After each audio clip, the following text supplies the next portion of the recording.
IGNOU, MA Political Science, International Relations, Chapter 2, Liberalism, Summary, Part 1.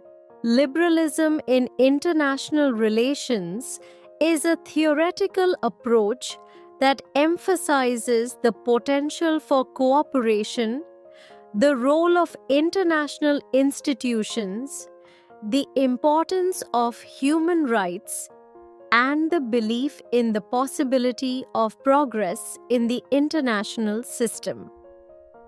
Liberalism, political doctrine that takes protecting and enhancing the freedom of the individual to be the central problem of politics.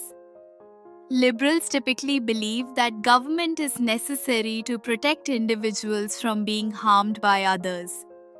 Some of the major contributors until the mid-20th century were not international relations scholars but political philosophers, political economists, and people generally interested in international affairs.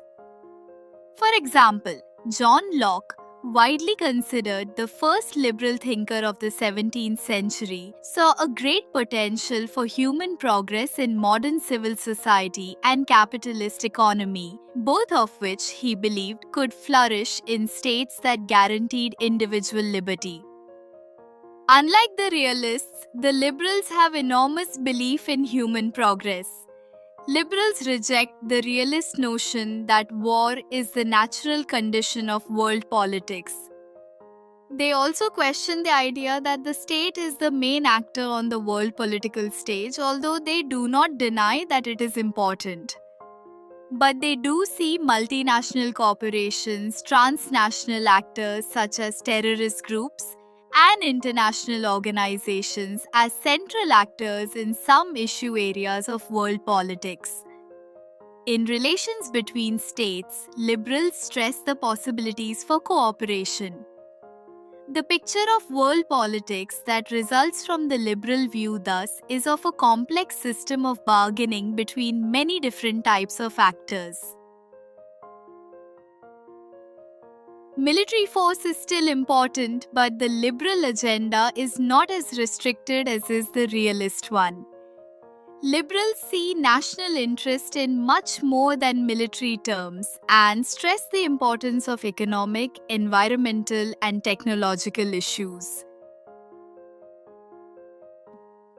Liberals are generally of the view that the period since the late 17th century constitutes a historical watershed during which a multifaceted process of modernization has introduced or enhanced the possibility of a dramatic improvement in the moral character and material well-being of humankind. In other words, the liberals argue that the process of modernization unleashed by the scientific revolution led to improved technologies, which in turn made it possible to devise more efficient ways of producing goods and mastering nature. This was reinforced by the liberal intellectual revolution, which had great faith in human reason and rationality. Here lies the basis for the liberal belief in progress. The modern liberal state invokes a political and economic system that will bring, in Jeremy Bentham's famous phrase, the greatest happiness of the greatest number.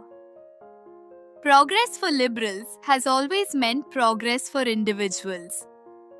John Locke, for example, is accredited with the creation of a constitutional state through a social contract to protect the liberties of the individuals. Liberals view state interests as dynamic, constantly evolving due to changing individual values and shifting power relations among interest groups. Liberals acknowledge state survival and autonomy as important, but these are secondary to the primary interests of individuals. While optimistic about states' roles in supporting peace, welfare, and justice, liberals recognize that exploitative interests such as power over others may persist. Internationally, factors like technological capabilities, patterns of interaction, transnational sociological patterns, and international institutions influence state interests and behaviors. Liberals view states as embedded in both their societies and the international system, with their interests and policies influenced by conditions in both arenas.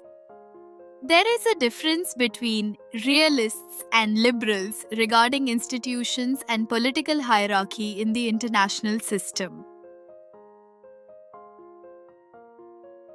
Liberals disagree with the realist simplistic view of the international system as anarchical.